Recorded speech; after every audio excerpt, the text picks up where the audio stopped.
she was close, but not intimate. They had negotiated all the things, all the compromises had been made, all the overt needs were being met, except the need to have a chance to really be yourself and be seen. Lillian writes to us and says that she's been married for 11 years and has always wanted more in her relationship, but has had trouble articulating exactly what that was. She has some vague sense about wanting her husband to take more control in the bedroom. She would get turned off when he'd ask her, during sex, what she wanted him to do. Then, a few months ago, she discovered dark romance erotica, and it really resonated with her. And when Lillian expressed interest in things like nipple clamps and a ball gag, her husband looked at her with disgust, which made her feel very weak, disgusting, and lonely. Yeah, I mean, I think this is a really great lesson for husbands so that he can, how to make sure that you have the shittiest possible sex life. This is, I mean, just a tour de force, honestly, of demonstrating how to make sure that you have shitty sex and then get divorced. I mean, it's heartbreaking, honestly. I talk about this, not a small amount with people, that disgust is the single most corrosive, damaging expression that is possible in a relationship of any kind. More than stonewalling, more than contempt, criticism, or defensiveness. I know those are the 4 horsemen, according to John Gottman. I think it's because all the people who expressed disgust did not survive to make it into the study. Like that, like it is the absolute most destructive possible expression in a relationship. He's done a tremendous amount of damage by responding with disgust, and I'm genuinely not sure how recoverable it is. Even one episode is that damaging. She's married. I suspect she will give it a try, and we'll talk about what she might be able to do, but she really is not factually, erotically, or sexually safe in this relationship. And so finding a way back is going to be non-trivially difficult. And just some of the details here really stood out to me. They've been married for 11 years, and he's still starting every time they have sex asking what she wants. Like, 11 years, and he doesn't know how to give her what she wants? I mean, is he submissive? This comes off as a bit effeminate, and I'm going to come back to why that seems effeminate. But it's possible, I guess, that until now, she really has been very closed-mouthed about what she wants and likes, and so he doesn't know. Or he's genuinely just not paying attention. And again, based on his response, if she's been closed-mouthed for 11 years, I think it's probably because she read something in his attitude and tone that made her unwilling to open up. Yeah, and so, yeah, I suspect, now it's coming out. She's awakening she's integrating her shadow in a very powerful way. And I will say, this doesn't even seem like a BDSM issue per se. It's a sex issue. It's a general sex issue because BDSM pushes so deeply into intimacy, into integration of your entire psyche, that it prevents hiding. And now these issues that probably were always there are being revealed a bit harshly. I think it is a bit of a BDSM issue in the sense that she obviously is leaning into a submissive role. She's wanting him to take more control of the relationship. One of the toys that she picked out was a ball gag. So that kind of shows that she has a submissive frame of mind. But I think the problem is that she doesn't have the language for it. She can't sit him down and say that, listen, I have discovered that I get really turned on when I read these dark erotica novels of being dominated, of werewolves or of whatever it is, rich billionaires, of rape fantasies or whatever. And I've discovered that this is a thing called kink or BDSM, and this is normal, and this is how people go about doing it. The thing is, when you don't have the language for it, when you don't have the philosophy built up for it, it's really hard to communicate your needs then. All she did to communicate her needs to him is to go to a sex store and says that she wants a ball gag and she wants nipple clamps. That was the extent of her own communication. Now, to some extent, it's her fault for not being able to communicate and articulate that better. But I think the reason that's the case is because she hasn't been able to put words to it herself. And in the past, we've answered questions about, well, how do I communicate to my partner that I want to be dominated? This is a very common question that we get often.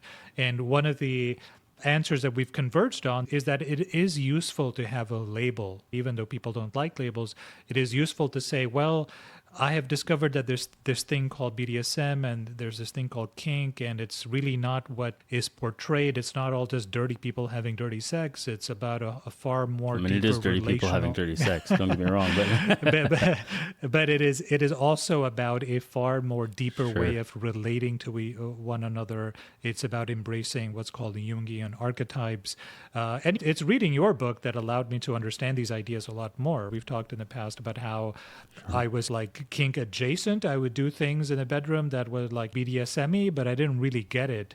And it was just reading the first part of your book that I really understood it. And then when I understood it, then I embraced it wholeheartedly. And now I can have a conversation about it with a potential partner without feeling a sense of shame. And I think one of the things you're probably not penetrating in reading the question is the reason she's not bringing this up verbally to her husband is that there's this implicit shame. Maybe she feels somewhat shamed about feeling this way. He definitely feels disgusted. Perhaps there's some shame as well when she expresses these needs, and they haven't gotten past that because they don't know why they should. I think this is a bit different than previous questions we've answered because of the disgust issue.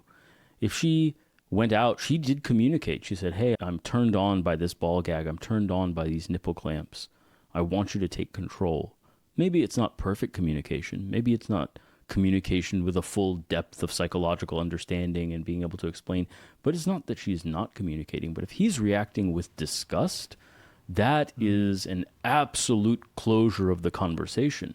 And so there's no room to have even a deeper conversation around that. And I will say there's a lot of philosophy around the notion of disgust, actually. You can even think about, there's actually quite a bit of depth you can explore. If we're talking about Jungian archetypes, that is the maiden archetype. The maiden archetype is concerned with purity.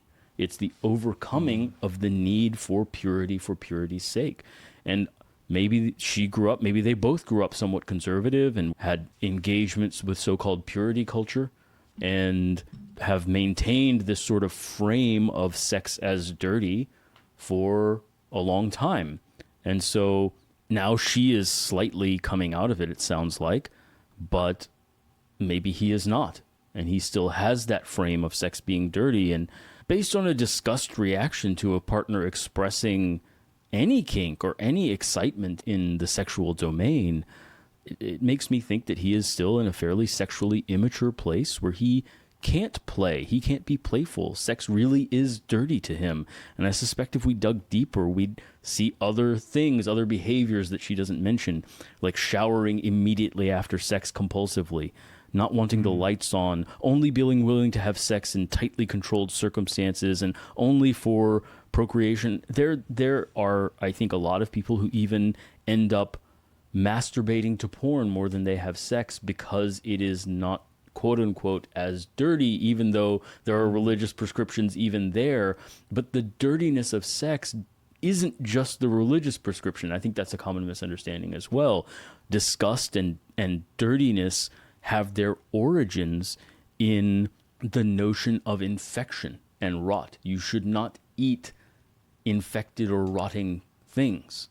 And that is the facial expression where the nose goes up and you pull back. That disgust communication is around the notion of infection, which then is abstracted into notions of hygiene and cleanliness, and then abstracted further into notions of purity.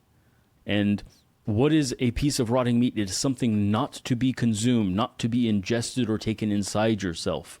That is abstracted into notions of xenophobia, keeping your bloodline pure. And what is disgusting? I mean, think about this. Body parts, once they are separated from a body, are immediately disgusting.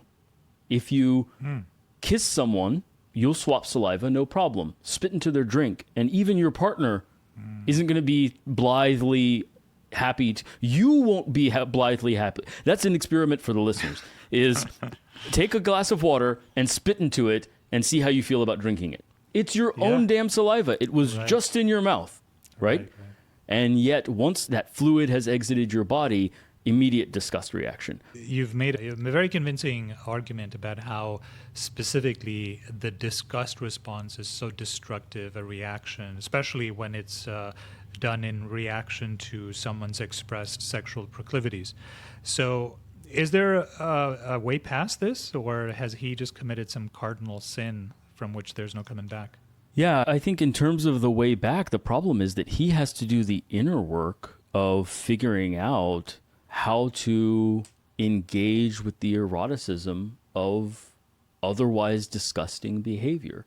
And so there's a reason why women have a stronger disgust reaction than men on average. And it's the same reason that women tend to be more involved in cleaning and cleanliness than men. And there's a constant kind of battle there between the sexes. Is this disgust reaction is just stronger in women. Why? Because again, they are taking in another person's fluids. They are taking in another person into their body. That aspect of sex means that the disgust reaction has to be high, and there has to be an exception for their partner. The same thing is true of men. There should be an exception for the partner, but he just has an overdeveloped disgust reaction that is a bit, we said before, it's a bit effeminate. And he's going to have to figure out how to carve that erotic space out where his partner is not a part of that disgust reaction. She is pure to him in an erotic way, so they can be dirty together in some sense. Like I think that he really has this inner work to do where overcoming purity, the desire for purity's sake, is done through the acknowledgement and development of desire. And that's exactly what's happened to her. Her desire has been awakened by these books. And she is acknowledging that desire. She is pursuing and trying to fulfill that desire. He is not. I don't think I suspect he's largely not in tune with his desires. Again, he doesn't know how to take control because he doesn't know what he wants. He asks her what she wants. And I think that's just emblematic of someone who is so divorced from his desire that he can't overcome it. So I think that's what my only thing is. He needs to get in touch with his desires, figure out what he wants and likes sexually for himself, and really own it and dive into that so that he is able to be intimate with her sexually. Because I really have questions, and I don't know them, obviously, so I'm speculating wildly, but I think people that have these impurity hang-ups are psychologically immature. And I don't have a problem with people that are virgins for religious or moral or cultural reasons. That's all fine. But when you frame it as a purity issue, now we're playing with fire. Now we're projecting the persona into people's intimate lives and really destroying, I think, a lot of sexual relationships because it's hard to let go of once you've integrated that purity concept and say, oh no, sex itself is impure no matter the context. And well, how are you planning to have sex then? Like, what's the there was another plan word. There was another word she used over here that I thought was very telling, and it's been a oft repeated theme in some of the questions that we answer. Is she said that when he had that response, which is basically a rejection response, that I have no desire to put these clamps on you or dominate you or put this ball gag on you or any of those things. One of the words that she used to describe how she felt was lonely. She felt very lonely. I just have to jump in. I'm sorry. I will come back to that. I just have to jump in. Yeah. This is an important framing to me. He did not reject her by saying, no, I have no desire. Not what he said. He rejected her by saying, you are disgusting for wanting that. That's a very different rejection. A very different rejection. Yeah. And that's why I think this is such a troubling and deep situation. Anyway, yes, and she did feel lonely as a result. And it just goes to the point where if you are intimate with a partner in that you bare your soul and you tell them about your deepest, darkest fantasies, and their response is, whether it's disgust or whatever, is still a form of rejection, the psychological reaction to that, the immediate feeling you get is you feel lonely because you don't feel seen. You don't feel like your deepest self is actually accepted or seen, and you feel it's a very isolating experience, especially if it's done with a husband of 11 years, who this person who wrote in was describing the experience. And I think it's just worth noting, there's probably a lot of people who are in long-term relationships that paradoxically feel lonely, and it may be confusing because, hey, I'm spending all this time with a person, we go to the movies, I make dinner for him and all these things. Why do I feel lonely with this guy or this girl? And one way of understanding why that might be the case is if you can't express your most intimate desires and your most intimate self to the other person, then you are not really seen by them in a very real sense. And an inverse is true. And this is one of the powers of BDSM play, of healthy consensual BDSM play, is your deepest, most intimate self is on display, and it is seen and accepted and embraced even. And that feeling of being seen is the sort of a cure, really, for this pervasive sense of loneliness that people sometimes feel when they're in relationships. Absolutely. And the book that I used as a deep inspiration in my own writing, it's called The Art of Intimacy. I've mentioned it before on the channel as well. Starts with a psychologist talking about a patient who comes in complaining of feeling something, and she couldn't quite put her finger on what. This loneliness, but not quite loneliness. It was isolation, but I'm with people all the time, and I'm close to my family, and I feel stifled, and yet somehow nobody's stifling me. His identification was that she was close, but not intimate. They had negotiated all the things, all the compromises had been made, all the overt needs were being met, except the need to have a chance to really be yourself and be seen, and to not negotiate and not compromise, but to just wholly be yourself and be witnessed in love. I think that was missing, and that sense of dynamic intimacy is a lot of what kink is about, and what BDSM channels and ritualizes is this opportunity to have a framework in which you can enter that playful, intimate way of being, that space where you are fully conscious of the other person and their witnessing of you and their experience of you, but not catering to it. And that is a unique place, but is only available with a partner who's willing to go there without judging you. How can you be married to someone who thinks that your deepest self is disgusting?